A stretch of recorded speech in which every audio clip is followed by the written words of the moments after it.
la notoriété.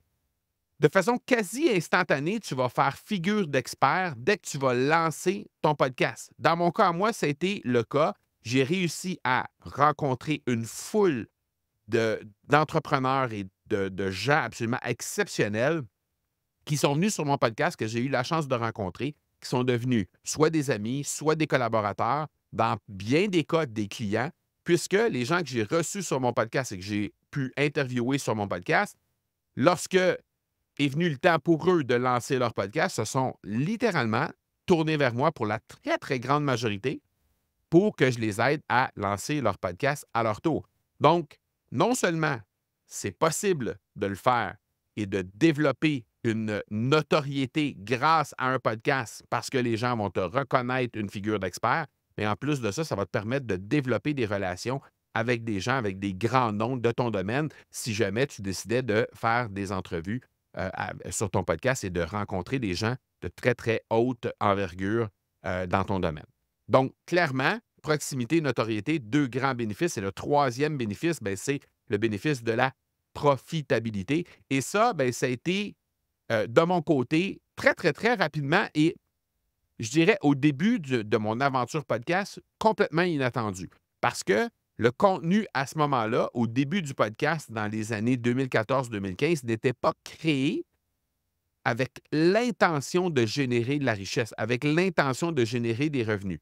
Ceci dit, dans la première année de l'accélérateur, même sans que l'intention soit réelle et soit déposée, soit décortiquée et structurée, ben, j'ai réussi quand même à générer 56 131 de revenus uniquement à partir du contenu qui a été mis de l'avant, c'est-à-dire soit par partenariat interposé avec des gens qui sont venus, soit en lançant des initiatives directement qu'on a annoncées sur le podcast.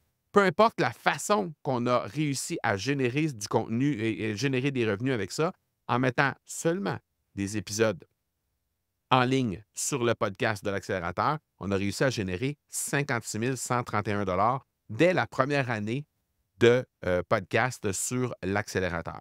Et on a aussi une de nos clientes qui s'appelle Ali Braggs qui, elle, a réussi en moins de 20 épisodes. Donc, on va comprendre qu'avec un épisode par semaine, 20 épisodes, on parle à peu près 4 ou 5 mois. Donc, en 4 ou 5 mois de contenu, elle a réussi à tripler son équipe de vente. Elle avait déjà une équipe de vente en place. Elle a triplé la taille de son équipe de vente pour être capable de répondre simplement aux besoins et au fait qu'il y a des gens qui voulaient vraiment travailler avec elle parce qu'elle avait réussi à créer une proximité, parce que les gens lui reconnaissaient une plus grande notoriété dans son domaine et donc voulaient ultimement travailler avec elle pour améliorer, pour se transformer, pour littéralement améliorer leur vie. Et ça, bien, ça s'est fait en moins de 20 épisodes. Donc, clairement, il y a des opportunités assez incroyables à saisir. Si tu veux développer ta voix influente et devenir ce que nous, on appelle chez nous un expert influent. Donc, passer d'un coach invisible au moment où on se parle, à toute fin pratique, hein,